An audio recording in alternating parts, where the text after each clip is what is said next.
அக்காலத்தில் இடையர்கள் பெத்லேமுக்கு விரைந்து சென்று மரியாவையும் யோசேப்பையும் தீவன தொட்டியிலே கிடைத்திருந்த குழந்தையையும் கண்டார்கள். பின்பு அந்த குழந்தையை பற்றி தங்களுக்கு சொல்லப்பட்ட செய்தியை தெரிவித்தார்கள். அதை கேட்ட யாவரும் இடையர்கள் தங்களுக்கு சொன்னவற்றை குறித்து வியப்பு அடைந்தனர். ஆனால் மரியா இந்நிகழ்ச்சிகளையெல்லாம் தம் உள்ளத்தில் இருத்தி சிந்தித்து கொண்டிருந்தார். இடையர்கள் தாங்கள் கேட்டவை கண்டவை அனைத்தையும் குறித்து கடவுளை போற்றி புகழ்ந்து பாடிக்கொண்டே திரும்பி சென்றார்கள். அவர்களுக்கு சொல்லப்பட்டவாறு எல்லாம் நிகழ்ந்து இருந்தது. குழந்தைக்கு விருத்த சேதனம் செய்ய வேண்டிய 8ஆம் நாள் வந்தது. தாயின் வற்றிலே உருவாக்கும் முன்பே வான தூதர் சொல்லி இருந்தவாறு அதற்கு இயேசு என்று பெயரிட்டார்கள். இதுவே கிறிஸ்து வழங்கும் நற்செய்தி.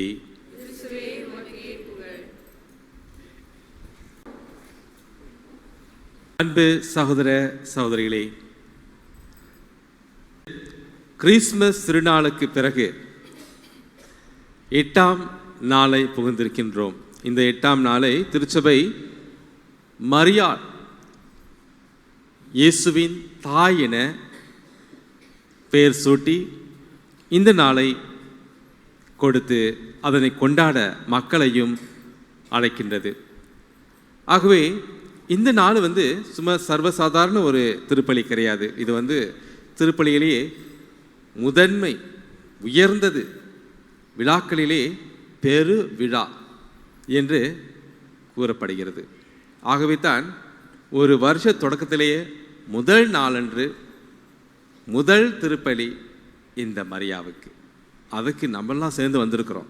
ஆகவே ஒரு வருஷத்தில், புதிய வருஷத்தில் ஆரம்பமே திருப்பலியில் நம்ம ஆரம்பிக்கிறோம். ஆகவே இந்த பூசைக்கு வந்திருக்கிற உங்கள் அனைவருக்கும் என்னுடைய வாழ்த்துக்கள். இவ்வளோ பேர் மக்கள் உள்ளேயும் வெளியும் பாருங்கள். ஏனென்றால் நமக்கு தெரியுது இது முக்கியமானது. இதனுடைய கருத்து தெரியுதான்னு தெரியல. ஆனால் ஒரு வருஷத்தில் ஆரம்பமானது முதல் நாள் அந்த திருப்பலியில் நான் கலந்து கொள்ள வேண்டும். அதிலும் கடவுளை தேடி நாம் அதை போகணும்னு சொல்லி எல்லோரும் கஷ்டப்பட்டு எழுந்து இன்னைக்கு காலை நேரத்தில் வந்திருக்கிறோம். காரணம், கடவுளிடம் ஆசிரை கேட்டு இந்த வருஷம் முழுவதும் நாம் நன்மை பெற, பிறருக்கும் அந்த நன்மை வந்து சேர திட்டமிட்டு நாம் இங்கே ஆவலோடு வந்திருக்கிறோம்.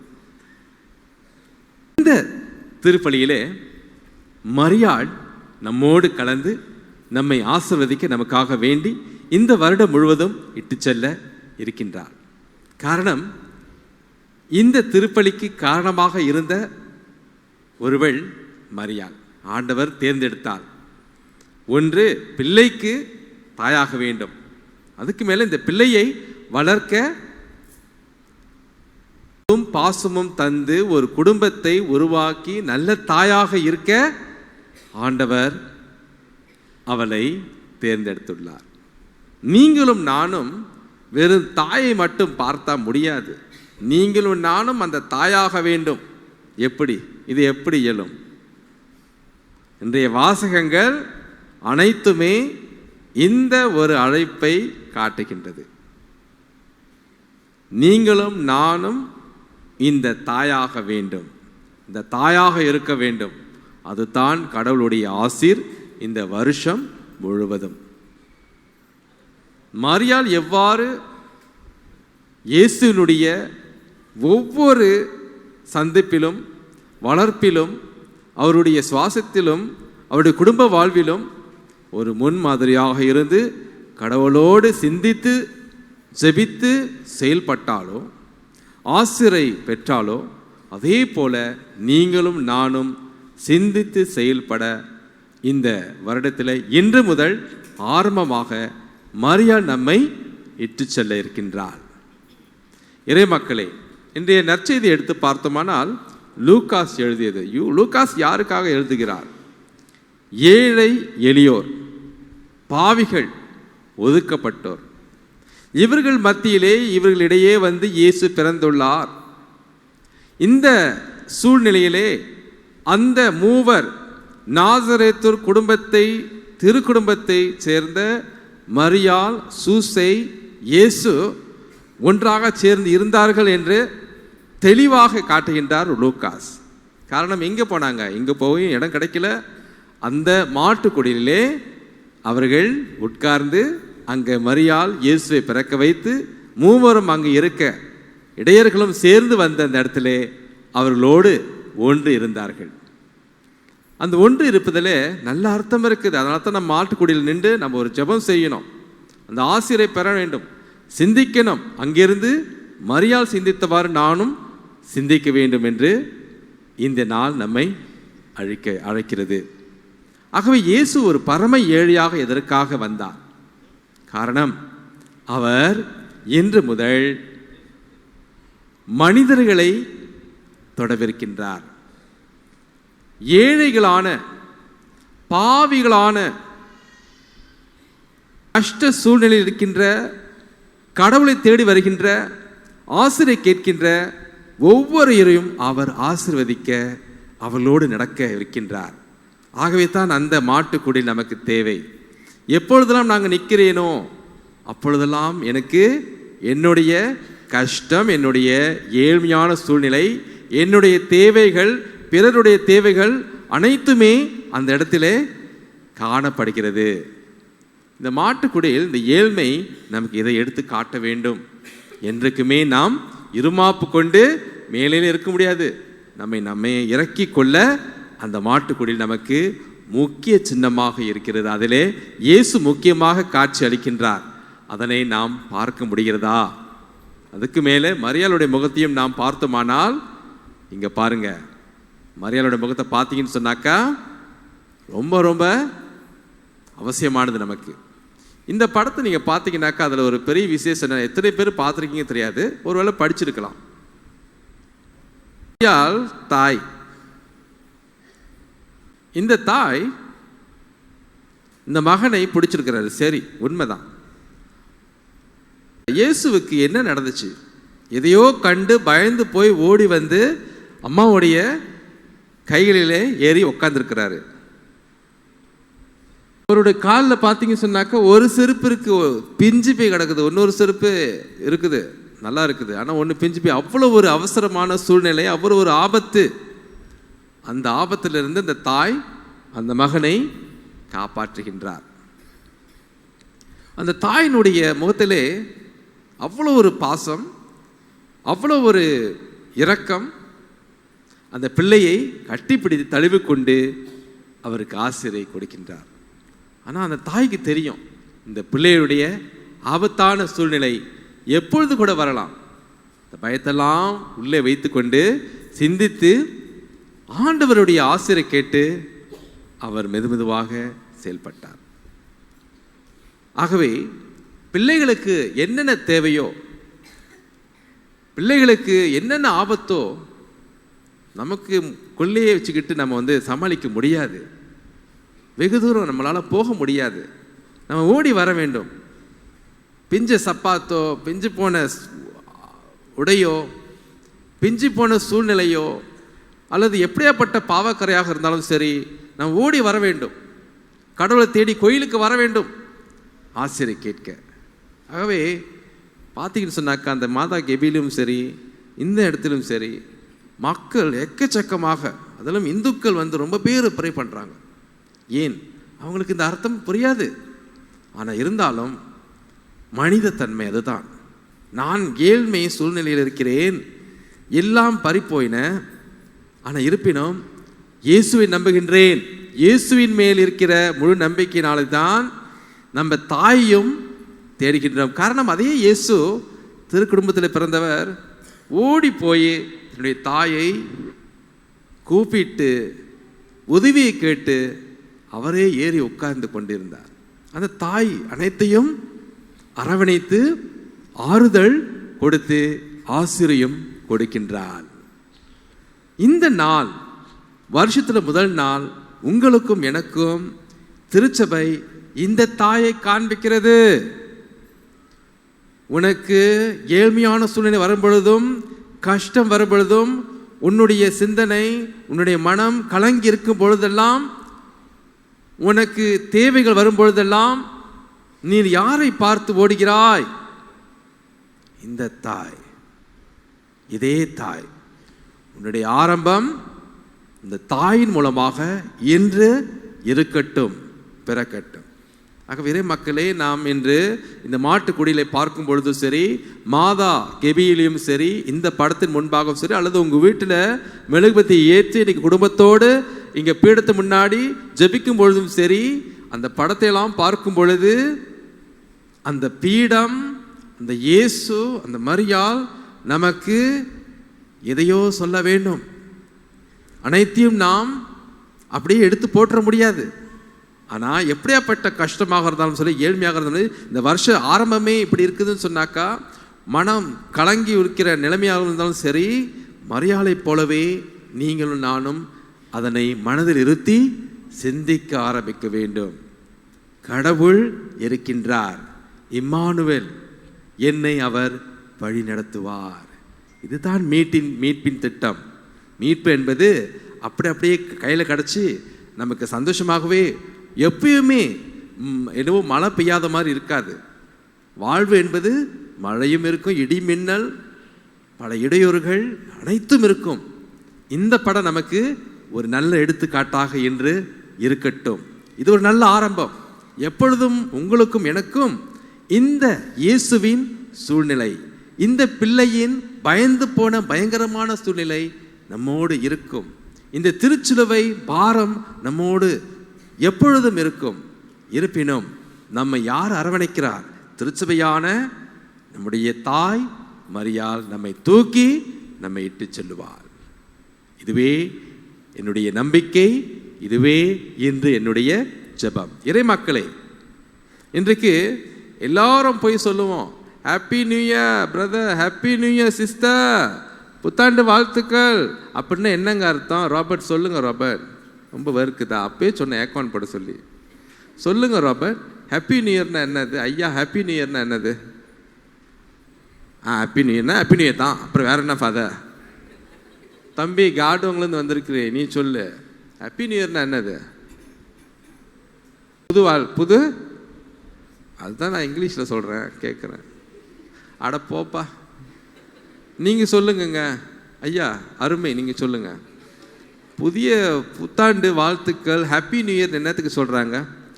வில்லியம், நீங்கள் வெளியில் பிராக்கு பார்க்காதீங்க, இங்கே சொல்லுங்கள். ஜான் வில்லியம் சொல்லுங்கள். ஜான் வில்லியம் கொஞ்சம் இங்கிட்டு வாங்க, சொல்லுங்கள். ஏன் ஹாப்பி நியூ இயர்? தெரில ஃபாதர், காலங்காலம் அப்படி தான் சொல்லிக்கிட்டு இருக்கோம். உன்னுடைய வாழ்வு ஹாப்பியாக இருக்கணும்னா, உன்னுடைய வாழ்வு புதுசாக ஆரம்பிக்கணும்னு சொன்னாக்கா, நியூ இயர் பாருங்க. நீங்களும் நானும் செய்ய வேண்டிய காரியங்கள் 4. இன்றைக்கு முக்கியமானது கடவுளை தேட வேண்டும். கடவுளுடைய ஆசீர். முதல் வாசகத்தை பாருங்க. கடவுள் அழைச்சு, மோயிசனை அழைத்து, இந்தா போப்பா, ஆரோனும் மக்களான நான் தேர்ந்தெடுக்கப்பட்ட இஸ்ராயல் மக்களும் நிற்கிறார்கள், அந்த ஆசீரை கொடுன்னு சொல்லி அனுப்பி நிரப்புகின்றார். காரணம், மோயிசன் மன்றாட்டினது, வேண்டிக் கொண்டது, எங்களை வழிநடத்தும் கடவுளே, உம்முடைய ஆசீர் எங்களுக்கு தேவை. ஆகவே இன்று நீனும் நானும் குடும்பத்தில் மெழுகுபத்தி ஏற்றி மண்டியிட்டு இன்றைக்கு ஜபிக்க வேண்டும். இன்னைக்கு நீ ஜபிக்கலைன்னா என்றைக்குமே ஜபிக்க முடியாது, நேரம் கிடையாது. கோழிக்கறி ஆக்கி நல்லா சாப்பிடுவோம், சாப்பிட்டு ஏப்பம் விட்டு போய்கிட்டே தான் இருக்கோம். ஆனால் என்னைக்காவது கணவன் மனைவி பிள்ளைகளை கூப்பிட்டு தாத்தா பாட்டி எல்லாம் ஒன்றா சேர்ந்து பீடத்து மண்ணுக்க சாம்பிராணி போட்டு மெழுகுபத்தி ஏற்றி ஒரு ப்ரேயர் சொல்கிறோமா? இன்றைக்கு செய்யுங்க, இன்றைக்கு செய்யுங்க. செய்வோமா? முதல் ஆசீர்.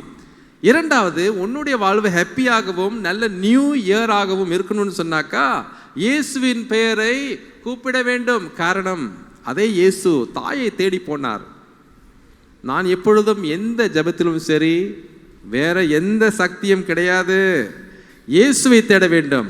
முழு நம்பிக்கை இந்த வருஷம் முழுவதும் இயேசுவின் பெயராலே ஜபித்து கேள், உனக்கு கிடைக்கும். இந்த படம் நமக்கு ஒரு முக்கிய சின்னமாக இன்று இருக்கட்டும், ஆரம்பிக்கட்டும். புனித பவுல் அதனை சொல்லுகின்றார். வேற எதுவும் கிடையாது, இயேசு நமக்காக பிறந்துள்ளார், பிறந்து நம்மை மீட்டுள்ளார். வேறு எந்த சக்தியும் நமக்கு தேவை கிடையாது. இயேசுவின் பெயராலே கேள், உனக்கு கிடைக்கும். மூன்றாவது, உன்னுடைய வாழ்வு ஹாப்பியாகவும் நல்ல நியூ இயர் ஆகவும் இருக்கும்னு சொன்னாக்கா, பரிசுத்த ஆவி உன்னிலே இருக்கின்றார், கூடிக்கொண்டு இருக்கின்றார் என்பதனை நான் இன்று உணர வேண்டும். எதற்காக எதற்காக திருமுழுக்கு பெற்றேன், எதற்காக ஒவ்வொரு ஞாயிற்றுக்கிழமையும் வருகிறேன், எதற்காக இன்று நான் வந்திருக்கின்றேன், அதெல்லாம் பரிசுத்த ஆவி உன்னிலே செயல்படுவதை கடவுள் நமக்கு காண்பிக்கின்றார். ஆகவே பூசை முடிஞ்சவனுக்கு, ஃபாதர் எனக்கு ஜெபிச்சு விடுங்க ஃபாதர், எனக்கு கண்ணு வலிக்குது, தலை வலிக்குது ஃபாதர், எனக்கு நல்ல ஆசிரியர் கொடுங்க ஃபாதர் அப்படின்னு எல்லாரும் கேட்குறாங்க. ஃபாதர் இல்லைன்னு சொல்ல முடியுமா? கையை வச்சு ஜெபிக்கிறோம். ஏனென்றால் இந்த ஃபாதர்கிட்ட என்னமோ இருக்குன்னு எல்லாரும் நம்புறாங்க, ஆசிரியர். ஆனால் உங்களுக்கு தெரியுமா, ஒரு அம்மா அப்பா பிள்ளைகளை ஆசீர்வதிக்கலாம், சகோதர சகோதரிகள் ஒருவரை ஆசீர்வதிக்கலாம். அதுக்கு நல்ல நாள் இன்று. முதல் நாள் அன்று நீங்களும் நானும் குடும்பத்தில் ஒன்று சேர்ந்து ஒருவரை நாம் ஆசீர்வதிக்க வேண்டும். என்னோட குடும்பத்தோடு இருந்தேன். இதே நியூ இயர் நைட்டில் எல்லாரும் ப்ரே பண்ணோம். சாம்பிரான்லாம் போட்டு மெழுகுவத்தி ஏற்றி ப்ரே பண்ணிவிட்டு என்ன செஞ்சோம்? ஆசீர்வதிக்கிறதுனா சும்மா அப்படி தொட்டு இந்தா போ அப்படின்னு இல்லை, அது கிடையாது. ஒருவரை ஆசீர்வாதம் சொல்கிறது, நான் அண்ணன் உங்களுக்கு இந்த வருஷம் முழுவதும் என்னென்ன ஆசீர் கிடைக்கணும் அப்படின்னு தம்பி அண்ணனை பார்த்து சொல்கிறது, அண்ணன் தம்பியை பார்த்து சொல்கிறது, கணவன் மனைவியை பார்த்து, இந்தம்மா ரோசி, இந்த புதிய வருஷம் உனக்கு இப்படி இப்படி இப்படி இப்படி இருக்கணும் அப்படின்னு நான் ஜெபிக்கிறேன், வேண்டுறேன் அப்படின்னு சொல்லணும். மனைவி கணவனை பார்த்து இதே நல்ல நல்ல தீர்மானங்களை எடுத்து இந்த வருஷம் எப்படி போகணும்னு சொல்லி ஆசீர்வதிக்கிறது. நம்முடைய சொல்ல சிலர் பார்த்தீங்கன்னாக்கா வெறும் ஏசுறதுலையும் குறை கூறுதலும் தான் இருக்கும். ஆனால் இந்த முதல் நாள் பிறரை ஆசீர்வதிக்கட்டும், உங்களுடைய சொல் உங்களுடைய நான் பிறருக்கு வாழ்த்து தரட்டும், பிறரை ஏற்றட்டும். மரியாள் இதனையே செய்து முடித்தார். ஆகவே இறைமக்களே, இந்த பரிசுத்த ஆவி வல்லமையை கொண்டு இருக்கின்றோம். ஒருவரை இன்று நாம் ஆசீர்வதிப்போம். வீட்டுக்கு போனோட செய்யுங்களேன், ரொம்ப அற்புதமாக இருக்கும். வீட்டில் இருக்கிற ஒவ்வொருவருமே ஒருவரை பார்த்து உனக்கு இந்த வருஷம் எப்படி இருக்கட்டும்னு நீங்கள் வாழ்த்து சொல்லுங்க. இந்த எக்ஸசைஸை செய்யுங்க. இன்னைக்கு செஞ்சீங்கன்னா பியூட்டிஃபுல்லாக இருக்கும். உங்களுடைய வருஷம் ஹாப்பியாகவும் நல்ல புதிய வருஷமாகவும் புதிதாக இருக்க உங்களுக்கும் எனக்கும் மிக மிக அவசியமாக தேவை இந்த தாய் மரியாள். இந்த திருச்சபை நமக்கு இந்த தாயை கொடுத்திருக்கின்றது. தாயினுடைய பரிந்துரை தேவை, இந்த தாயினுடைய ஜெபம் தேவை. ஒவ்வொரு நாளும் ஜெபமாலை ஜெபம் ஒப்பு கொடுக்க வேண்டும். முக்கியமானது இன்று மாலையிலோ சாப்பிடுவதுக்கு முன்பு அல்லது நைட்டில் நீங்கள் கேதரிங் செய்கிறதுக்கு முன்னாடி ஒரு 15 நிமிஷம் எடுத்து எல்லோரும் சேர்ந்து ஜெபமாலை முழுசாக ஒப்பு கொடுங்கள். இந்த குடும்பத்தை இந்த மரியாள் எப்பொழுதும் ஆசீர்வதிப்பார். கடவுளை புகழ்வோம், ஆசீர்வதிப்போம். இறை மக்களை கண்களை மூடுவோம், தலை குனிங்க, கண்களை மூடுங்க. என்னுடைய இந்த புதிய வருஷம் 2017 2017 எப்படி ஹாப்பியாக சந்தோஷமாக இருக்க வேண்டும் என்று நான் நினைக்கிறேன். எப்படி இந்த புதிய வருஷம் புதிதாக நல்ல ஒரு வருஷமாக இருக்க, நல்ல ஆசிரியை கொண்டு வர நான் நினைக்கிறேன். அதற்கு நான் என்ன செய்ய வேண்டும்? போன வருஷம் எத்தனையோ விஷயங்களை நான் கோட்டையை விட்டு விட்டேன், செய்ய முடியல என்னால். ஆனால் இருப்பினும் பரவாயில்ல, கடவுள் மறுபடியும் சான்ஸ் கொடுக்கின்றார். என்னோடு தாய் மரியாள் இருக்கின்றாள். ஆகவே 3 விஷயங்கள் இந்த புதிய வருஷத்தில் நான் செய்ய வேண்டிய, செய்ய ஆசைப்படுகிற 3 முக்கியமான விஷயங்கள், தீர்மானங்கள், டிசிஷன் என்னென்ன? கொஞ்ச நேரம் சிந்திச்சு பார்ப்போம். நன்றி. ஆகவே இதற்காக இந்தந்த சின்ன சின்ன ஆசைகளுக்காக அது பூர்த்தி செய்திட வாழ்ந்திட வேண்டிக் கொள்வோமாக. இன்று அகில உலக அமைதியின் நாள், peace day for the whole world. ஆகவே இந்த உலகத்திலே அமைதி உண்டாக, நம்முடைய இல்லத்திலும் உள்ளத்திலும் இந்த அமைதியை கொண்டு வர இந்த தாயிடம் நாம் பழிப்பூசையிலே வேண்டிக் கொள்வோமாக.